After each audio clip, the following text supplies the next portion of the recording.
swing.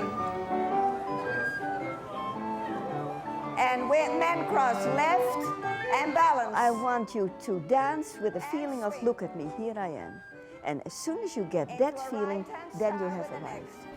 You look around and you see 75 people smiling in Manhattan at the same time. I mean, you just don't see it.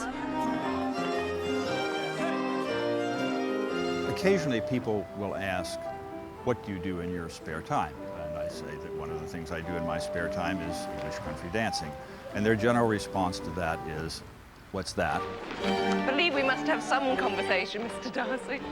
It's the dancing that was done in the Jane Austen films. No, I don't ever imagine myself as Darcy. Short, fat and balding, I couldn't possibly be Darcy. I hate to admit it, but I do think English country dancing is thriving more in the States. I live in America now.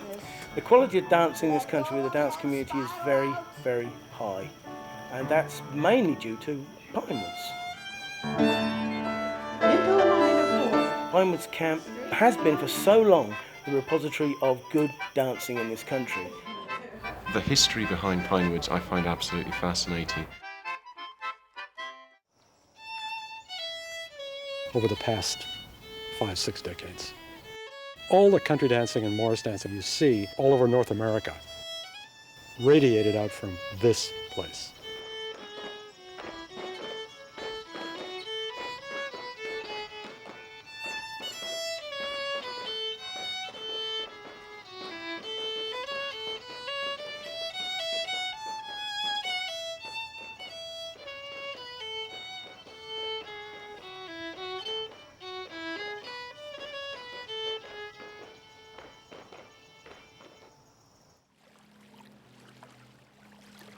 Pinewoods is near the Cape of Massachusetts, in between two ponds, one called Long Pond and then Round Pond.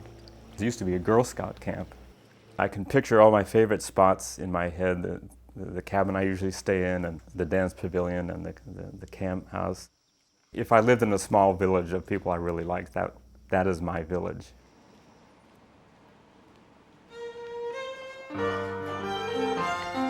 Cross with your partner and face down. Every year when I go to Pinewoods, I think I couldn't possibly be as much fun as last time. And every time I've gone, I've had as much or more fun as the very first time that I went. And to be able to dance and hear music in every corner from the time you get up to the time you go to bed. Is it now? Now. This time!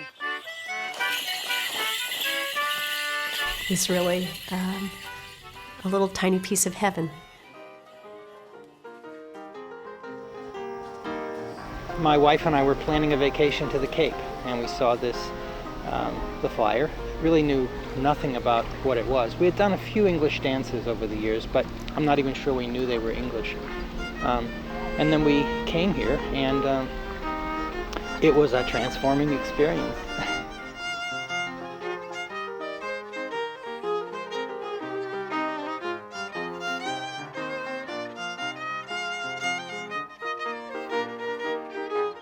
English country dance is an opportunity for a group of people to make patterns in space and time. It usually organizes the people into lines of women facing lines of men, and those lines figure together, move up and down the floor in the space to a tune that's repeated over and over again, and figures that are repeated over and over again, but always the music is slightly different. The tunes are beautiful, and I think more than any other form of dance I know, those particular tunes will be set to a dance, or the dance is set to the tune, and the best dances, the fit is like this. When you arrive at the point where you take your partner's hand just on the beat. Just on the beat, and you both know, or not on the beat, but just at the moment. Really spiffy. English country dance today is a construction that in part samples past practices of dancing from English society as early as 1651. This dancing practice, done by people of the gentry, or aspiring to the gentry was recovered again at the end of the 19th, start of the 20th century by a folk dance revival in England. And this, one of the leader of this is Cecil Sharp.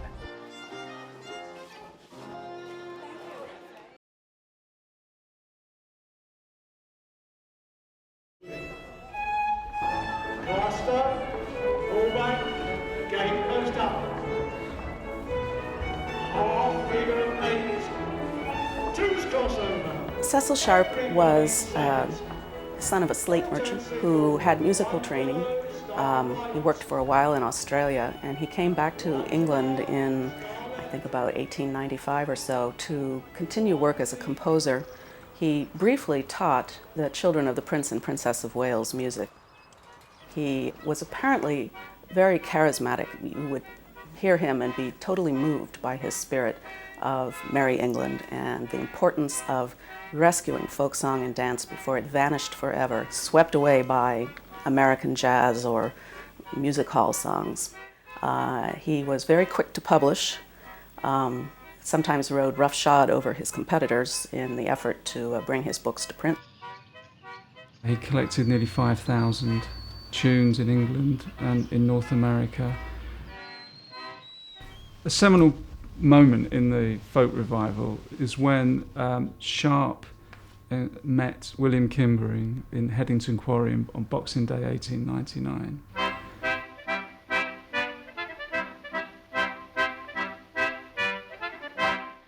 Cecil Sharp goes to visit his wife's mother at Christmas time in Headington Quarry and staying with the vicar, who was a friend of his, and on December 26th, up the garden path with the snow around, this man comes playing a small concertina, and the men wearing bells on their legs and knocking sticks on the ground and knocking them with each other. And Cecil Sharp is fascinated by the tunes this man William Kimber is playing.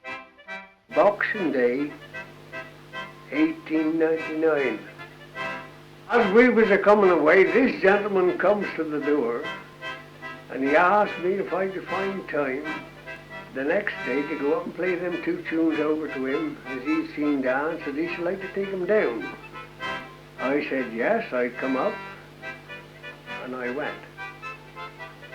I played these two tunes over to him, and he took them down, and he went across to the piano and played them. And I was never so much surprised in all my life. I never seen nothing done like it before in my life. Never. That gentleman turned out afterwards to be Mr. Cecil Sharp.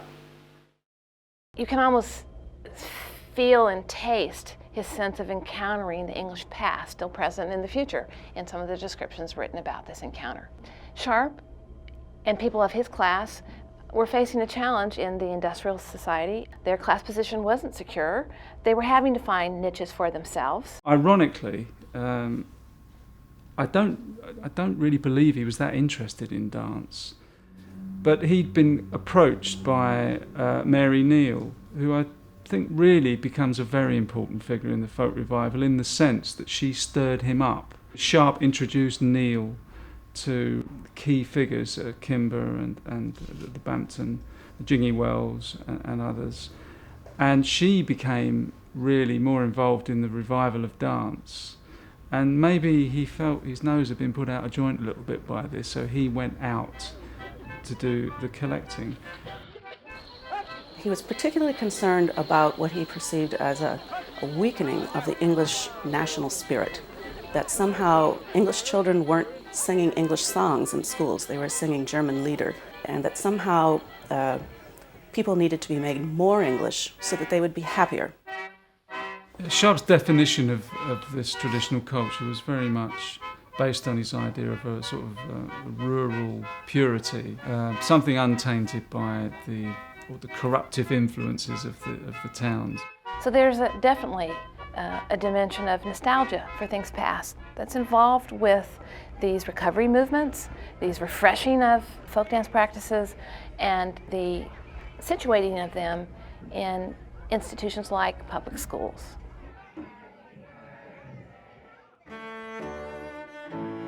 By introducing folk dance into the school curriculum in England, Sharp was also establishing or making the point that his take, his interpretation on this traditional dance was the correct one. Then he came upon the dances of the 1650s as published by music publisher John Playford. And these were dances of a different stripe. They were dances done by the gentry, those who aspired to the middle class.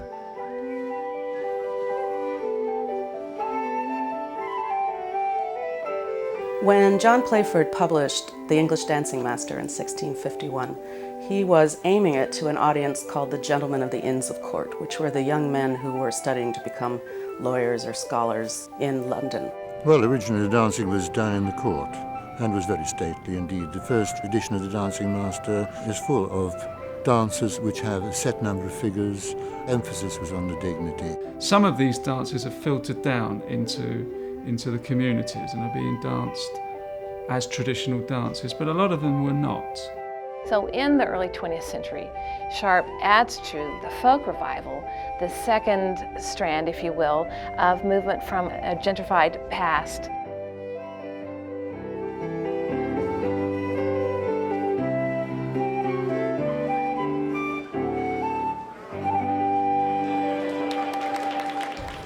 In the early part of the century, when I was not around, let me add, it was very much classes. You went along, you were taught how to do it, and you took an exam and got a certificate and so on, and there was only one right way of doing it, which was the way Cecil Sharp had described. In America, many of the early educators were concerned about finding the right kind of physical exercise for girls and young women. Many forms of exercise that girls and young women do today were considered to be irreparably damaging to their reproductive organs in particular, as was, by the way, a college education. Dr. Luther Halsey Gulick, working with Elizabeth Burchinal, a noted folk dance teacher, determined that the most healthful form of exercise for girls especially was folk dancing. New York City schools started an after-school program taught by teachers who were taught by Elizabeth Burchinal. In Central Park, 10,000 at a time would be dancing Sellinger's Round.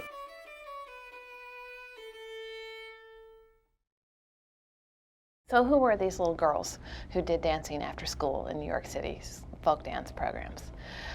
They were Jewish kids, Russian Jewish kids, quite possibly, sometimes Irish children. Immigrant people coming to the United States were absolutely crucial to the shift in industrialization going forward. But they entered cities that were totally unprepared for them, and their living conditions were terrible. Their ability to navigate the language and secure work was terribly limited. A group of, you could say, social analysts tried to create contact situations called settlement houses. The already present Americans trying to facilitate, to bridge between cultures. And innovators took advantage of the opportunity and introduced country dances, some Morris dances into the classes they taught for girls and boys. So folk dancing in general was perceived to have a number of benefits, moral, social, hygienic, and Americanizing. Cecil Sharp comes to America for several reasons. First of all, there's a war on in England and opportunities narrow, if not dwindle a bit. He's brought there initially to do some choreography for a production of A Midsummer Night's Dream.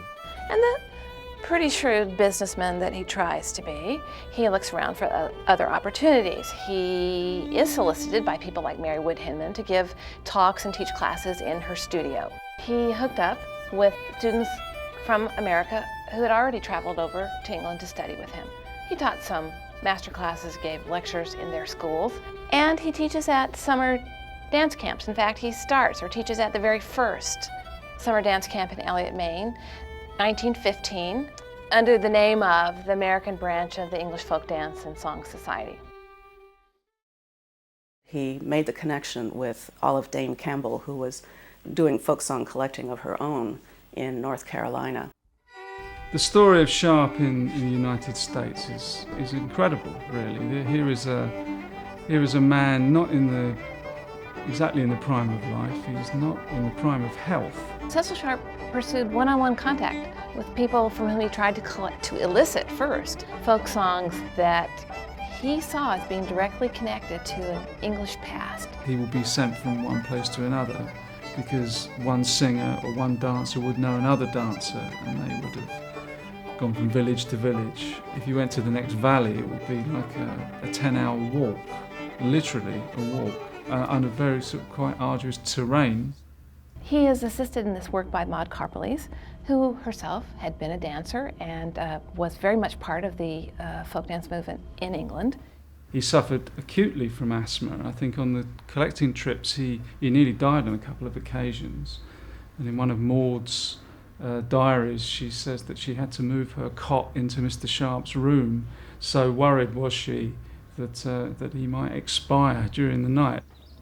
Sharp's family remains in England. He comes over with the help of Carpellies for these extended touring stints of deep immersion and collection. When he came to North Carolina and Kentucky, he saw what seemed to him to be a still English culture living and breathing in a way that it wasn't back in Merry England. That the mountain people sang like birds, and singing and dancing was a big part of their life, and that he could recognize what they were singing and dancing as being English. My great-grandmother was named Jane Gentry, and she lived in western North Carolina. She had a boarding house, she had a family, and she sang songs. And an Englishman came collecting the songs, and she sang for him. The Englishman that came collecting songs in 1916, he came again in 1917, was Cecil Sharp, and he found in the mountains of Appalachia some songs that were better preserved than he had been able to find in England even. He encountered a kind of I suppose let's call it a social dance in which people are dancing together. Kentucky running set. It's a lively, very lively square dance, which has usually simple figures and you move quite quickly. He thought he'd found something that was a piece of old England, basically from when they'd emigrated, that was completely unaffected and that was untouched and unchanged by influences coming in from the outside. And he must have got the level of excitement of finding, it was almost finding a dinosaur. Here's an Anglo-American tradition that he's recognizing and framing and identifying as exactly that, a kind of continuity, an age-old continuity perhaps. He thought he had found the origins for the English country dance. We now know that the country dance had origins in many other threads, and that the square dancing that was done in the Kentucky mountains also had influences from many other cultures. One of Sharp's early sponsors in the United States was Helen Storrow. Mrs. Storrow had had a long history of involvement with folk dancing in the Settlement House days and the Playground Association of America days. Later with the Girl Scouts, this woman was into organizing on the behalf of others. Helen Storrow was a very rich woman who had been part of the cream of Boston society. She was able to bring her personal wealth and support to Sharp and his projects, but also the cachet of her own interest in it, and the reform connection, I think, didn't hurt either. When Sharp introduced these dances to America, the early pictures that one sees from that period of time, they look basically like the same kind of people that one has got doing this in England. Not that one has the same sort of class distinction, but they're college-educated people.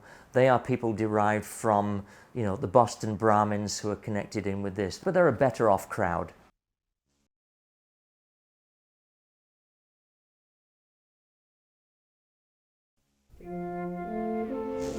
When interest in English country dancing became apparent in the United States, it was Sharp who brought over properly trained people that he trusted to lead the dancing there. Lily was an Englishwoman, Lily Roberts, and she danced with Cecil Sharp in England, and she came over here to enlighten the natives. She's one of the originals, so she knew Sharp himself. She knew him quite well.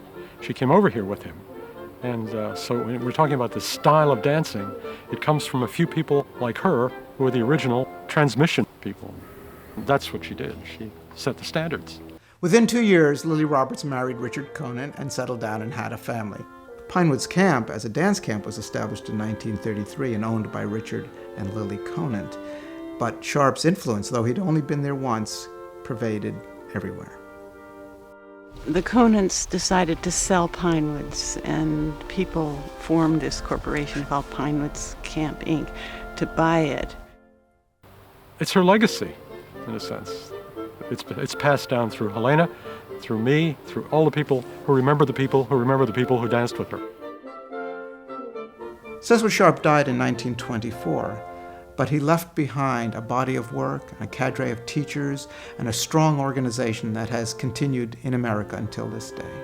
Sharp was a populist, he was a publicist. His idea wasn't just to document, it was to publish and get people doing this stuff again. So a lovely expression, he was putting the music, he was putting the songs into evening dress.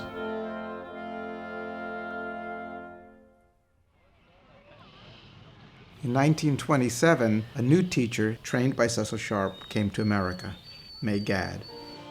Well, Gay was an extraordinary personality. She had been actually one of the demonstration dancers for Cecil Sharp. She was a formidable woman in the sense that she had command of the class and she had high expectation. Use of the body. That's the basic thing. She always stressed that. You don't dance with your feet. Dance with your body and your body weight. May Gadd was a character. She was totally devoted to the English country dance. It was her whole life. She never married. May Gadd ran the Country Dance Society of America for more than 40 years. Certainly May Gadd was a disciple of Cecil Sharp's, and she did imbue us with a sense of, well, almost of hero worship of Sharp. The evidence of Cecil Sharp's importance is everywhere at Pinewoods Camp. Lily Conant and May Gadd named many of the buildings after English country dances that Sharp had collected and published in his lifetime, and the main dancing pavilion is named for him. It's called C Sharp.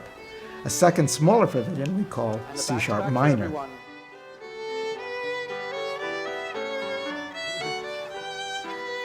Right-hand turn. Hey with the end couple. Take it slow here. You have lots of time. Still doing a hey. From the 20s into the mid-60s, I'd say, English country dancing in America remained fairly unchanged. It was the same rather small community of people doing it. But in England, things changed dramatically. I think one aspect about the revival of folk dance in this country was that it became quite a social phenomenon. That, you know, at one time, whether actual members or associated with the society, there was something like 30,000 members. And the society was very proactive in demonstrating this stuff and getting it out there, publishing books. It ran a festival at the Albert Hall every year. And it had in 1935 what is alleged to be the first folk festival. It was an international folk dance festival, which was in our Hyde Park and I think the Albert Hall. And we have film of this and going down on the boat down to Greenwich and dancing in Greenwich Park. It was observed by Douglas Kennedy and Maud Carpeles. They concluded that the little ballets, the Playford dances, weren't sufficiently dynamic or vital, especially as compared to some of the indigenous dances from other countries. They started to then emphasize, Douglas Kennedy in particular, the community dances, what they felt were the real folk dances of England.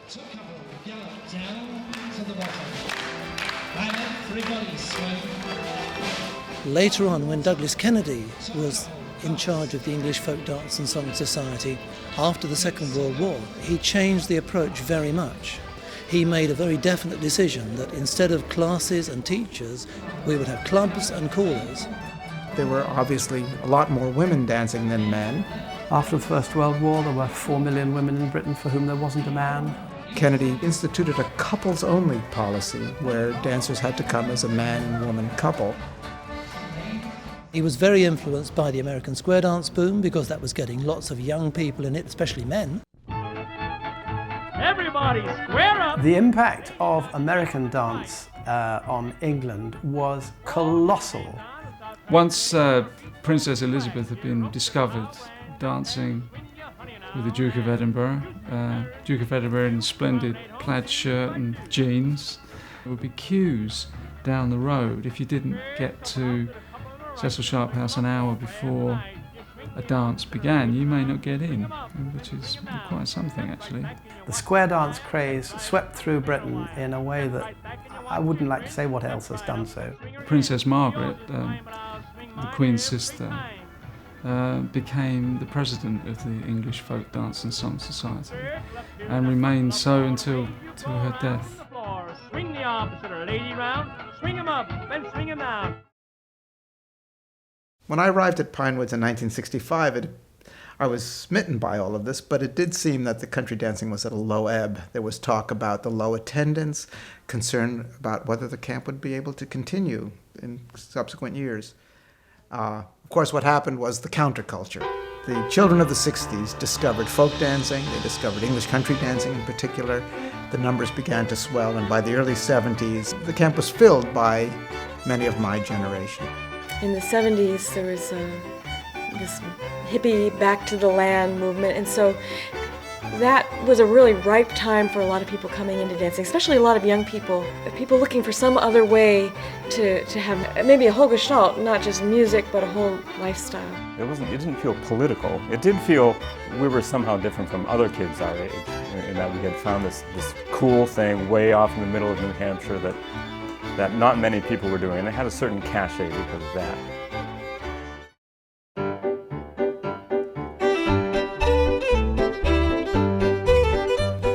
What's the point of an English country dance society in America unless it is linked in some way with American culture? The contra dance was the legacy of the original English country dances done in the American colonies. In the 60s, there was a contra boom. Dudley Laufman, who was a charismatic leader of contra dances in southern New Hampshire, began holding weekly dances in various parts and attracting a large crowd. So Dudley Laufman was invited to teach contra dancing at Pinewoods in the early 70s. And he brought with him his legion of Dudleyites, Dudley dancers they were called. I was one of them, people who would go to his dances in New Hampshire. So they showed up at Pinewoods without shoes, which was against the rules, on the dance floor. But there they all were, all of us, and very energetic dancers. And it really infused a new sense of life into the English country dance movement and to Pinewoods Camp.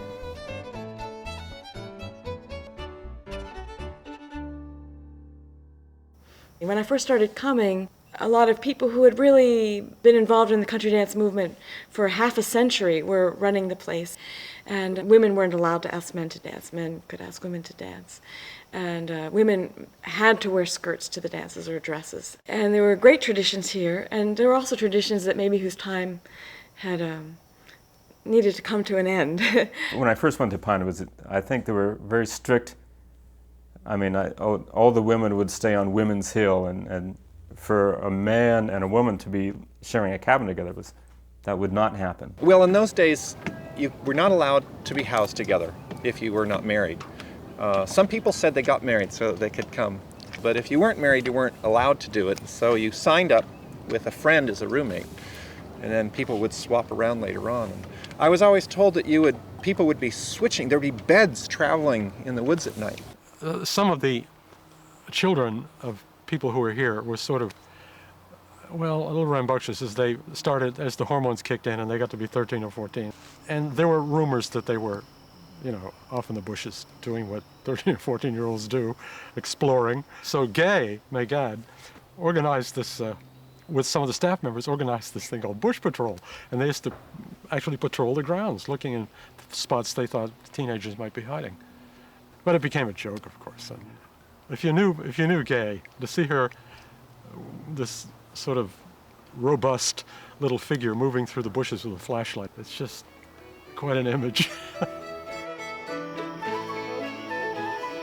Maybe one of the reasons that I like Prince William, the dance, is because the first time I ever heard or saw the dance being done was one of our first years here. We heard people singing out in the pond. So we went down to see what was going on, and they were dancing Prince William in the nude, every one of them. In the water? In the water, yeah. But not, you had to be in shallow enough water so you could dance. And Morris dancing, for example, was really, for women to do it was a novelty even when I started going to Pinewoods. I mean, women would do Morris dancing, and I remember some guy from England saying, "Oh, we call that fluffy Morris in England." One of the interesting people that comes out of this late 60s, early 70s period is Carl Whitman, who was a student at Swarthmore, where many dancers have been born and raised, and was one of the founders, I believe, of Student for Democratic Society, the SDS, was also very well known in the gay liberation movement. They start looking at this dance form, which is deeply heterosexual, classist, and say, how do we make this into a dance form that de-emphasizes gender, de-emphasizes heterosexuality? The way they started dances was in a big circle, and you might be a woman on the man's side or a man on the woman's side. It didn't make any difference in the dancing.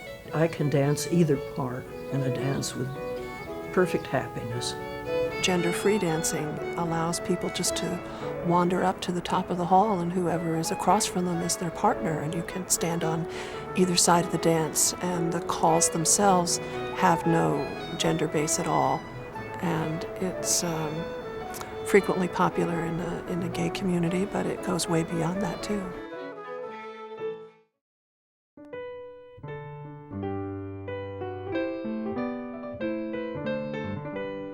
(1974), the year that Pat Shaw came to camp. He changed our paradigms about what this dancing was about. Here was Pat coming in and saying, well, all these Playford dances, let's take another look at them. Because Pat's visit showed us that maybe Cecil Sharp had done something that was absolutely wonderful, but that it wasn't necessarily historically accurate. And we had been looking at what Cecil Sharp had done as being the interpretation and the way that these old dances should be performed. Pat Shaw was a Scot, actually. And Patrick Schuldum Shaw was his name. He was amazing, just a genius, I would say. And of course, a tremendous influence on everything, not just the dances he composed, but his whole influence on how to dance and the music. Pat Shaw incorporated a lot of American things, swinging and various other things, in his dances, which was hardly done at all before that. He had written English folk dances, and that was considered not to be done by the strict, sharp acolytes. But he did it, and so other people started to do it. Hands for half. The importance of that was that it became our dances. For the first time, it wasn't as if we were recreating some museum piece or recreating some lost culture. It became our culture. We became the folk. And gypsy down, right shoulder, and left with your partner. Second couple, half a figure eight. Hands for half, face down.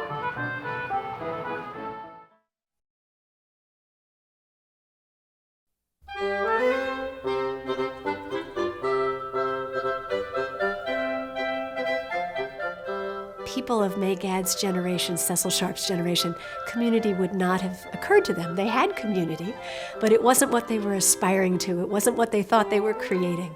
They were creating new dance groups and putting a sense of their own ethnicity and their own cultural values out to the world.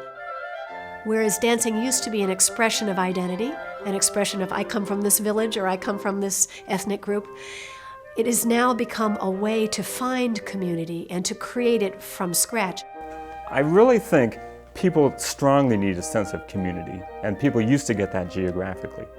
It doesn't mean that you like everyone in your community, it just means that's where your home is. I think different people come to English country dancing for different reasons. Some for the social aspect, some for the historical aspect. In my case, it was the music. Some for the patterns and the puzzle-solving quality of the pattern dancing. We came at it from folk singing, actually. We were products of the folk revival of the 60s. We ultimately opened a folk club, and one of the people who was involved in running the folk club got interested in this strange ritual called Morris dancing.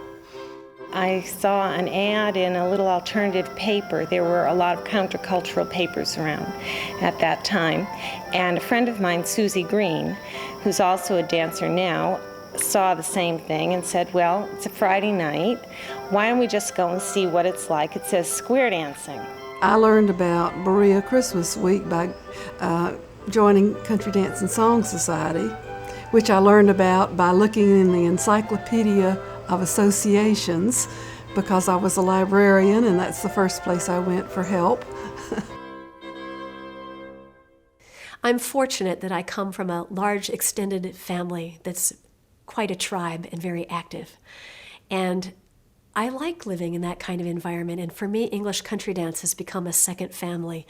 And I celebrate my life's triumphs and my difficulties and my milestones with them, the same way I do with my tribal family, my kinship network. For many people, that kinship network is much thinner, especially for professional white Americans. They often have relatively small nuclear family and they move often. The English dance community is not in any way a cross-section of America, I don't think, statistically. The community is nearly entirely white and is by no stretch of the imagination representative of American culture. I'm always amused when I ride down to 13th Street for the New York English Country Dance. The cross-section of the population that I see in the number 1 train on the New York City subway in no way represents the population that I see at the dance. Well, the dance community has grown a lot. There are many more centers of the Country Dance Society all over the United States. There are many more people dancing. I think as time has gone by, the overall community has grayed a bit. And I was in my 20s when I started dancing, and there was a huge group of people also in their 20s.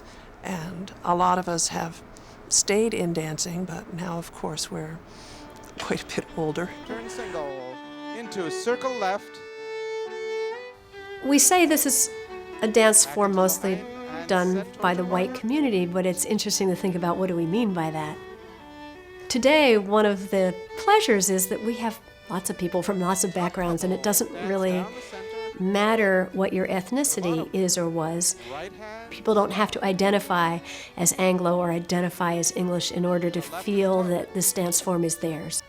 And in some ways it shows that English dance is less English than it used to be. It still has some class and social markers. There's still people who feel like it's not their group and not their place, very clearly.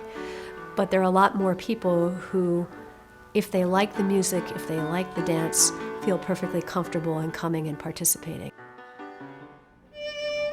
Partner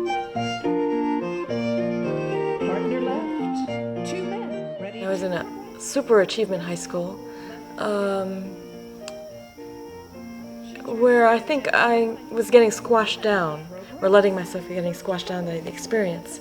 And dancing provided for me, first of all, a chance to dance, which my high school proms didn't, and it provided a way for me to grow up, to learn how to be with people in community, but also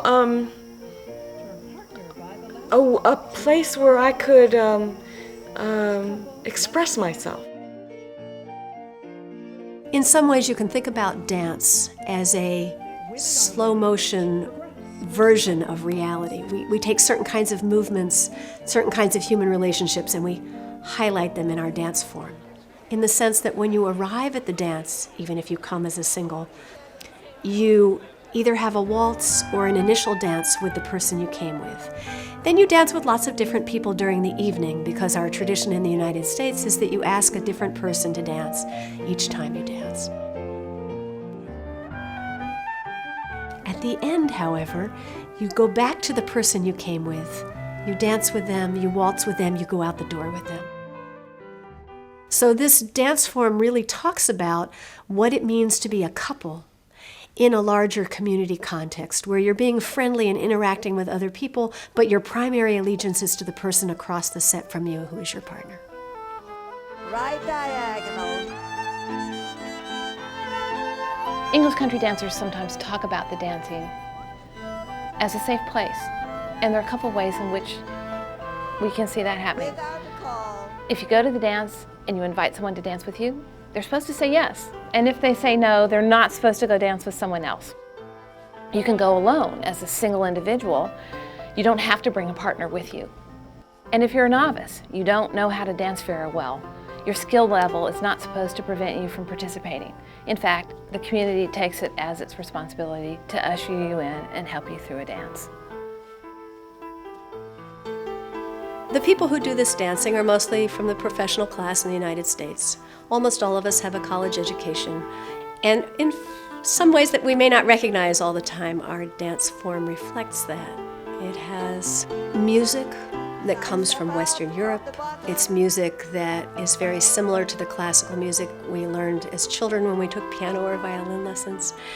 It has a certain kind of civility, restraint, I don't know what word you want to use, that is expressive but not too expressive. It's exuberant, but it's not too exuberant. English country dancing has that element of, the eye contact and the flirtatious looks. It's a structure that allows sexuality, but in a very safe, middle-class sort of way. I'm reminded of being at a Shokin one year, and it was the last day of camp. And everyone's saying, oh no, we have to go back to reality now. And Jay Unger, bless his heart, stood up and said, okay, as you all go home, just be careful out there, because remember, it's really unreal out there. And obviously his point was, this is where reality is.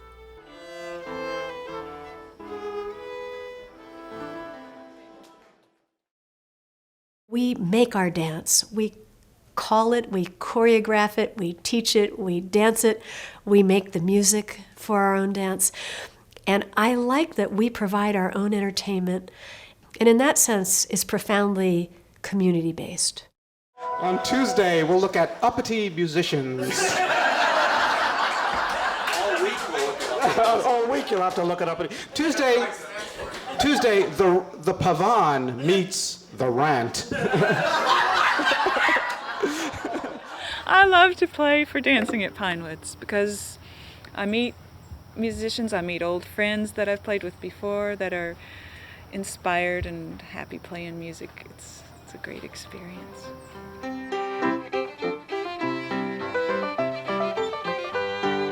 This can happen in an English dance that's the same tune, and you just change moods a little bit. The whole floor, the people just have a little different posture, a little different attitude because the mood of the music, and it just takes a few notes and they're gone. Like if it would take a long time to teach, it would say, now lower your shoulders a little bit and change how you dance. If you're going to explain it, it would take a lot of words, but music can do that just with a few notes. As a dance musician, my job is to inspire people to want to move. Certainly our society lets most of us grow up and not be in our bodies. Dancing lets you be silly, it lets you be serious, it lets you be ethereal. When I have a good partner and when the music is good, it is a transfiguring experience. There's nothing quite like it. Well, I just finished doing a dance called Michael and All Angels. At the end of it, I said, I feel like I've been to church. Do a left-hand turn. 2 women cast up. Middles lead down, and the bottom cast up. How do I feel in leading a dance group? I feel like a guide. Partners, let go of hands, spiral out. I feel as if I take somebody by the hand and lead them into a world that I like very much, and that I think you might like too. And go. Look, I have written a dance, and I know what it's going to look like. Now first they learn it and it doesn't look like it at all. And then when it gets going, and I don't have to say anything and yell through the music, which I hate to do because they are playing, now I see it, and I see it emerging, what I know it should look like. That is what I'm aiming at. I think a good caller is like a good orchestral conductor,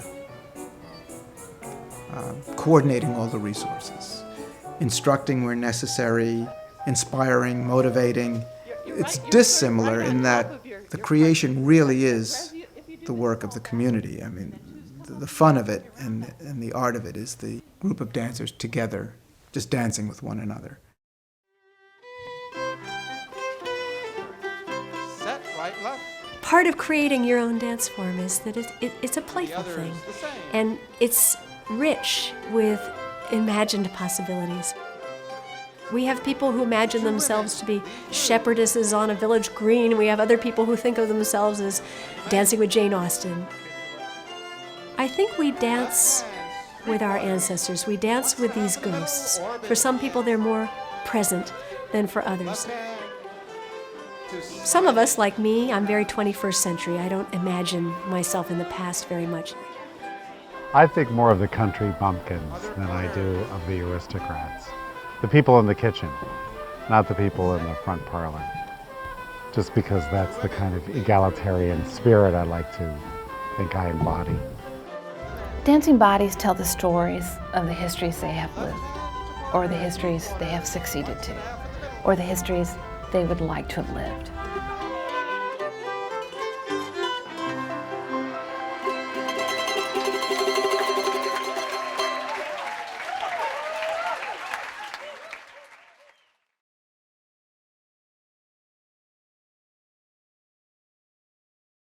One of the interesting phenomena in the modern English country dance world is the writing of dances. As a community, we expect dances to be written to honor special occasions. And so these choreographers will often get commissions to write a dance for a wedding or a special anniversary. I believe that the volume of dances being written now rivals the heyday of the early 18th century. In 1999, I was invited to California to teach at Mendocino for the Bay Area Country Dance Society at their English Week. And a ritual dance leader from Vermont, Andy Horton, was invited there too. A couple of weeks before Pinewoods, I got an email from Philippe saying, "Oh, I wrote this dance for Andrea Horton, and I wondered if you'd teach it at English and American Week." When I arrived here on Saturday, Helena Cornelius came up to me and said, "I just received the notations for the dance that Philippe wrote for you." I was floored.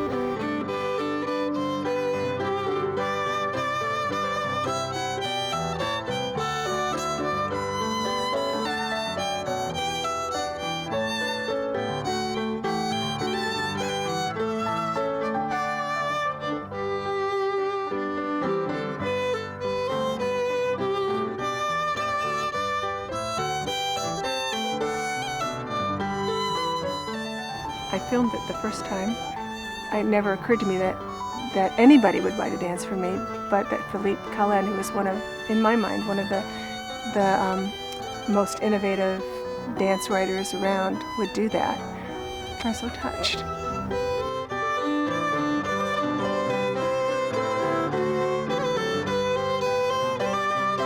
And then they just got me right in.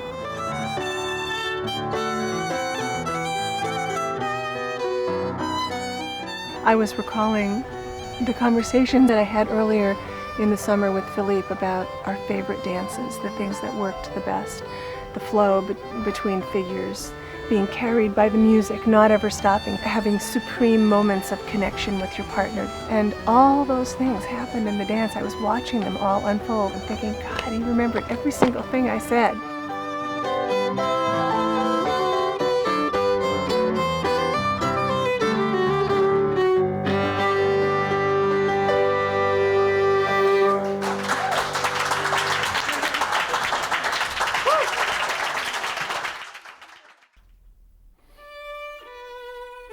Many people say that Pinewoods is full of ghosts, basically because of what has happened here in the past.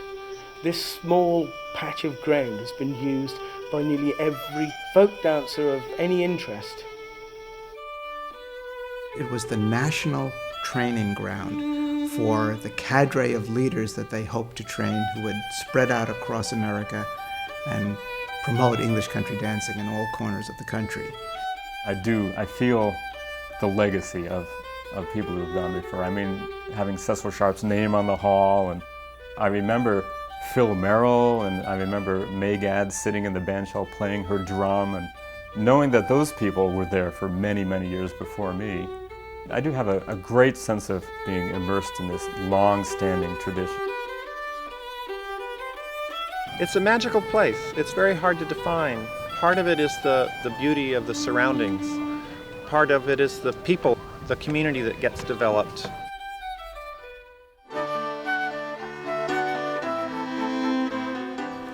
I think we're in the golden age of English country dance, or the American version of English country dance. I see it now as a time of great flourishing. Wherever one finds oneself, almost all over the world, not just this country, one can find other dancers and one has a built-in community. I think the attraction of English country dancing today is as a haven from the hurly-burly and the high speed of American 21st century culture, when we all have our cell phones and emails and computers. It's a time to go back to an era of graciousness where people could relate to one another politely, with elegance and grace. I think that every person should have a pride in I, me, my. And so many people don't. They slink around the corner. And I see them slinking around the corner in the dance. I want you to dance with a feeling of, look at me, here I am. And as soon as you get that feeling, then you have arrived. Then you feel comfortable in yourself. Look, nobody there is Baryshnikov, but we all want to dance.